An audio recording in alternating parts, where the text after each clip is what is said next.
যদি আপনার পরিশ্রম দিয়ে নিরসভাবে আজকে আপনাকে অবমূল্যায়ন করা হলো, কালকে কিন্তু ওই চেয়ারে আরেকজন আসবে, তখন তিনি আপনার পরিশ্রমকে মূল্যায়ন করবেন, একদিন মূল্যায়িত হবে, সময় রাখবেন।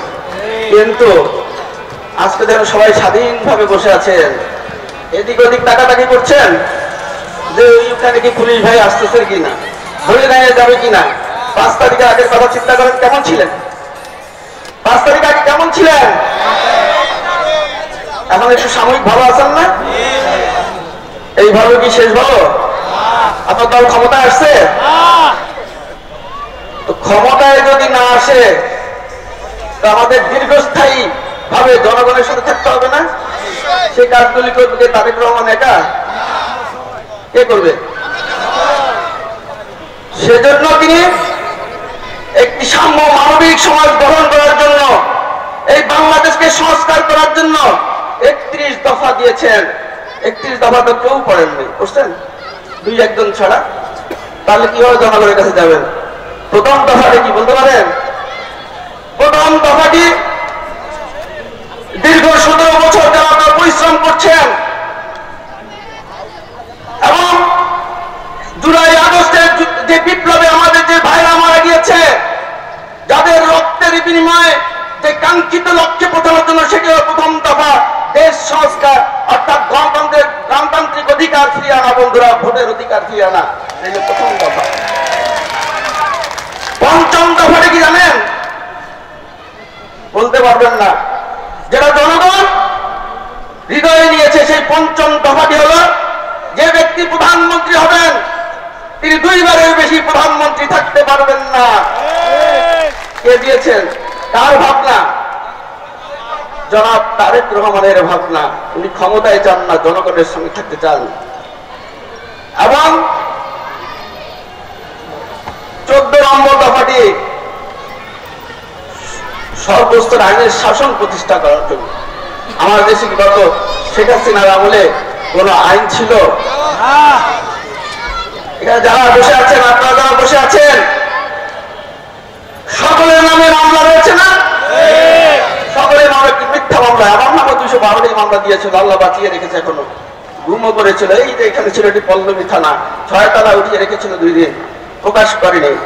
কিন্তু ইমানের জোর বেশি ছিল, যে নেতা আমাদের পরিচালিত করছিল, আমরা সঠিক পথে ছিলাম, জনগণের পথে ছিলাম বিধায়, জনগণের সাথে ছিলাম বিধায় আমরা আজকে বেঁচে আছি, কারণ সঠিক পথে আপনারা ছিলেন। কিন্তু বন্ধুরা, 23 নম্বর দফাটি কার জন্য জানেন? 23 নম্বর দফাটি আমাদের যুবক ভাইদের কথা চিন্তা করে, যারা আজকে মাস্টার্স পাস করার পর চাকরি পাচ্ছেন, শিক্ষিত বেকারদের কথা চিন্তা করে 23 নম্বর দফাটি ঘোষণা করেছেন দেশ নায়ক তারেক রহমান। 24 নম্বর দফাটি কার জন্য? 24 দফাটি আমাদের নারী নেতৃত্বকে অগ্রাধিকার ভিত্তিতে নেওয়ার জন্য, নারীকে মূল্যায়ন করার জন্য, নারী সমাজকে মূল্যায়ন করার জন্য 24 নম্বর দফাটি দিয়েছেন। সেই 24 নম্বর দফাটি কি কারণ দিয়েছেন? একটি পরিবারে যদি 10 জন সন্তান থাকে বা 10 জন থাকে বা 6 জন থাকে, ওই পরিবারের প্রধানকে বাবা না? বাবার নামে তারেক রহমান একটা ফ্যামিলি কার্ড দিবেন না, দিবেন ওই পরিবারের মায়ের নামে একটি ফ্যামিলি কার্ড হবে। সেই ফ্যামিলি কার্ডে 4 জন সারা মাসে যত খাবার লাগে, সারা বছর যত খাবার লাগে, সেই খাবারের জন্য তিনি 24 নম্বর দফাটি ঘোষণা করেছিলেন। আর পরিবার আমরা যারা এখানে রয়েছি, সকলেই কম বেশি কৃষকের সন্তান না? আমরা সকলেই কিন্তু কৃষকের সন্তান। আমিও একজন কৃষকের সন্তান। এদেশে 80% মানুষ কিন্তু কৃষক। সেই কৃষক ভাইদের চিন্তা করে তিনি দিয়েছেন 28 নম্বর দফাটি। বন্ধুরা, এগুলো আপনাদের পড়তে হবে। এই দফাগুলি বাস্তবায়ন করবে কারা? আপনারা সামনে বসে আছেন, এখানে কিন্তু আমাদের বাইরের জনগণ নেই, হয়তো মাইকে শুনছেন। এখানে সকলেই আপনার কর্মী অথবা নেতা যারা বসে আছেন। তারেক রহমান একা পারবেন না, আপনাদের নিয়ে এই 31 দফা বাস্তবায়ন করে দেশ সংস্কার করতে চান। আপনারা পারবেন না? পারবেন, পরিণতি নয়। জনগণের কাছে কিভাবে যাবেন? ওই 31 দফা পড়তে হবে, জনগণের মাঝে যেতে হবে, সুখ পেতে হবে, দীর্ঘস্থায়ী সুখের প্রতি কি ধানের শীষ না? আমি ধানের শীষের ভোট চাই না, ধানের শীষে ভোট দিতে হবে না। এই যারা আপনি এখানে বসে আছেন, আমরা যারা এখানে দাঁড়িয়ে আছি, যারা স্টেজে বসে আছি, তারা যদি জনগণের হৃদয়ে অবস্থান করতে পারেন তাহলে এই ধানের শীষে ভোট পাবেন। যদি জনগণের হৃদয়ে অবস্থান করতে পারেন, যদি এখানে তারা দাঁড়িয়ে আছেন দূর থেকে যদি বলে মহসিন সিদ্দিকী রনি অত্যন্ত ভালো ছেলে, সে আমাদের সমাজের কথা বলে, শিক্ষার কথা বলে, রাস্তা উন্নয়নের কথা বলে, দেশ গঠনের কথা বলে, সে অত্যন্ত ভালো ছেলে, আমার ছেলেটি আজকে 17 বছর বয়স, যদি সে 18 বছর বয়সে ভোটার হয়, আমি একজন মহসিন সিদ্দিকী রনি বানাবো, আমি একজন নাসির বানাবো, আমি একজন ফরাজ বানাবো, তাহলে কি ধানের তার প্রতীকটা কি ধানের শীষ না? যদি তাকে ভালোবাসে তার ধানের শীষে ভোট দিবে না? তাহলে কি কাজ করতে হবে? জনগণের হৃদয়ে অবস্থান করতে হবে। হৃদয়ে অবস্থান কিভাবে করবেন? ওই দোকানে ফুটপাত পেয়েছে, দিন শেষে আমাকে 200 টাকা দিতে হবে? ওই যে বাড়ি দখল করে, ওই চাঁদাবাজি করে চাঁদাবাজ হবেন? আওয়ামী লীগ হবেন? এই যে সাময়িক সুখ, যদি সাময়িক সুখে আছেন, দীর্ঘস্থায়ী সুখ পেতে হলে জনগণের ক্ষতি হয় এমন কোন কাজ করা যাবে না বন্ধুরা। সে যত বড়ই নেতা হন, যত বড়ই কর্মী হন, যত বড়ই শুটার হন, জনগণের মাঝে থেকে কাজ করতে হবে এবং তারেক রহমানের সে 31 দফা বাস্তবায়নের জন্য আপনাদের ঘরে ঘরে যেতে হবে। ওই যে বলেছিলাম না, যখন ঢুকি তখন ঢুকতে পারি না, এখন অবস্থা দেখেন, এরাই হলো সাচ্চা কর্মী। 5 তারিখের আগে যখন আমরা আন্দোলন করছিলাম, তখন এই সহযোগিতা নিয়ে 20 জন, 25 জন, 30 জন নিয়ে মিছিল করেছি, অনেকে হাসাহাসি করেছেন, কিন্তু সেই সংগ্রাম ছিল র্যাবের বিরুদ্ধে, পুলিশের বিরুদ্ধে, মিডিয়ার বিরুদ্ধে, আওয়ামী লীগের বিরুদ্ধে, যুবলীগের বিরুদ্ধে এবং স্বেচ্ছাসেবকদের পাহাড়ের মধ্যে আমরা 20 জন, 30 জন নিয়ে মিছিল করেছি বন্ধুরা। অনেকে হাসাহাসি করছেন, তাই 20 জন নিয়ে মিছিল করে কিভাবে এরা দেশের সরকার না হবে? মনে রাখবেন, তারেক রহমানের দীর্ঘ 17 বছরের পরিকল্পনার মাধ্যমে ওই 30 জনের ঘামের মাধ্যমে আপনারা আজকে এখানে বসে আছেন। সেই 30 জনের আন্দোলন সংগ্রামে জুলাই আগস্টের সেই বিপ্লব অনেকেই মনে করেন, অনেক সমন্বয়কারী বলেন যে আমরা দেশ স্বাধীন করেছি, কিন্তু বন্ধুরা মনে রাখবেন, যে ভাই মারা গিয়েছে, যে বোন মারা গেছে, যে ভাই বন্ধুত্ব পালন করছে, যে বোন অধ্যত্ব পালন করছে, তাদের রক্তের বিনিময়ে আমরা এসেছি। সমন্বয়করা মনে করেন তাদের সমন্বয় করতে চাই না, অনেক সমন্বয়ক এখন কিন্তু লোভে পড়ে গিয়েছেন, সংস্কার করবেন। আর সংস্কারের জন্য 31 দফা দেশ তারেক রহমান দিয়েছেন, কতদিন সংস্কার করবেন? যার জন্য আমরা যুদ্ধ করেছি, গণতান্ত্রিক অধিকার ফিরিয়ে আনার জন্য, ভোটের অধিকার ফিরিয়ে আনার জন্য।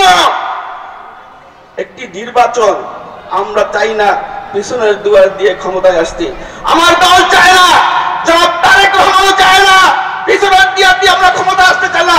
আমরা সকল দলের সমন্বয়ে গণতান্ত্রিক ভাবে ভোটের প্রত্যক্ষ ভোটের মাধ্যমে আমরা ক্ষমতায় যেতে চাই, যদি জনগণ আমাদের ভোট দেয়।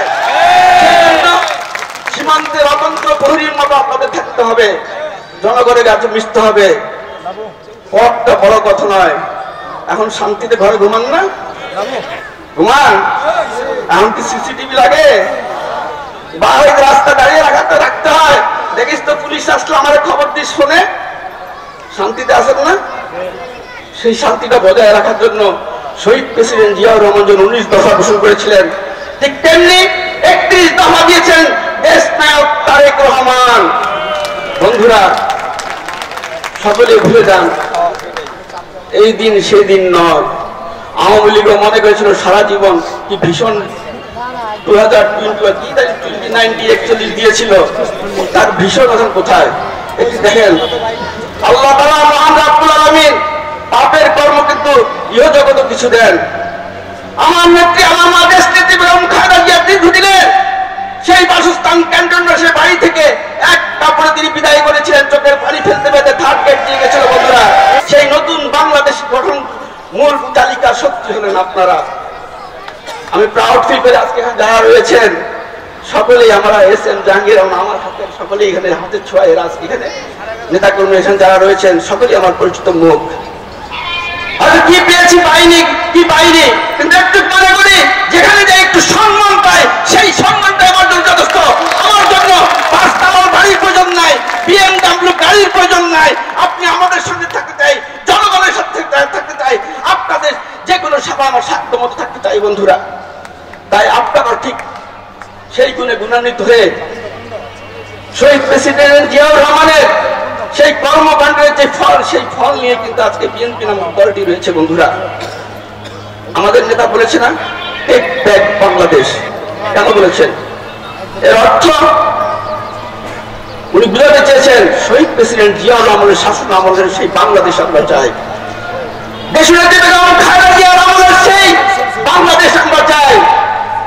আমরা জনাব তারেক রহমানের সেই 31 দফা বাস্তবায়নের সেই বাংলাদেশ চাই, যেই বাংলাদেশ জনগণ চায়, যেই বাংলাদেশে একটি সাম্য মানবিক সমাজ গঠন হবে, যেই বাংলাদেশে কোনো হানাহানি থাকবে না, যেই বাংলাদেশে বড়লোক হওয়ার প্রতিযোগিতা থাকবে না, যেই বাংলাদেশে সকলকে নিয়ে আমরা একটি সমাজ গঠন করে সেই ওই যে আমাদের বলেছিল আমাদের সাবেক সভাপতি হাবিবুল্লাহ খান সাহেব, আমরা সেই বাংলাদেশ গঠন করে যদি সূর্যটাকে স্পষ্ট করতে হয়, আমরা সেই সূর্যটাকে স্পষ্ট করতে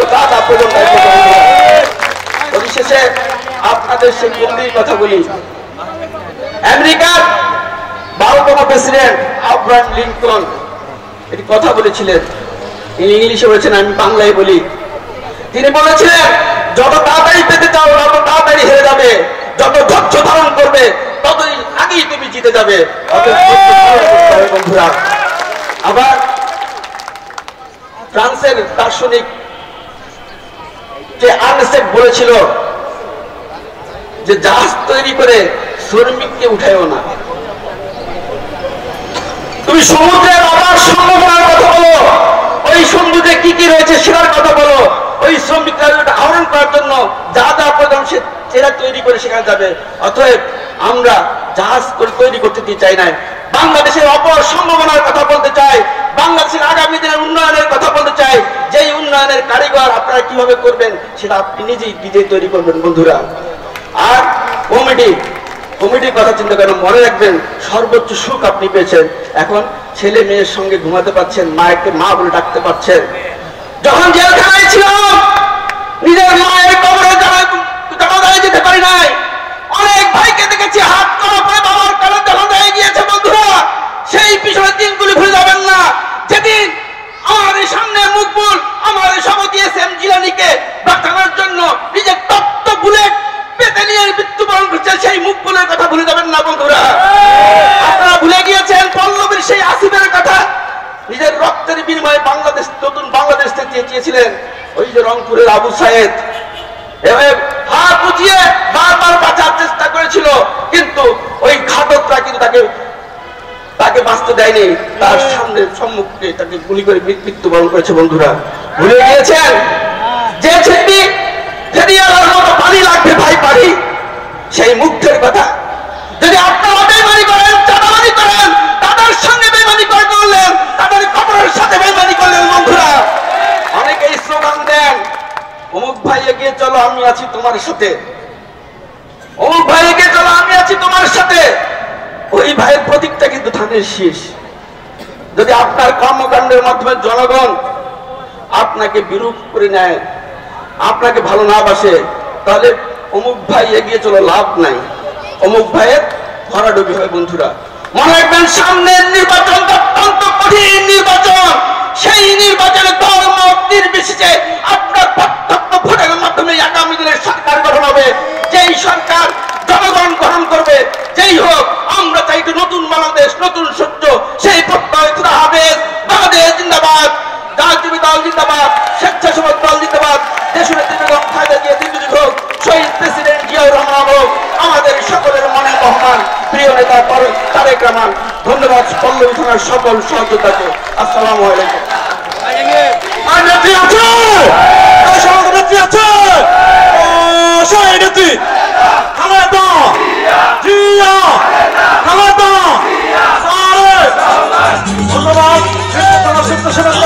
ধন্যবাদ ধন্যবাদ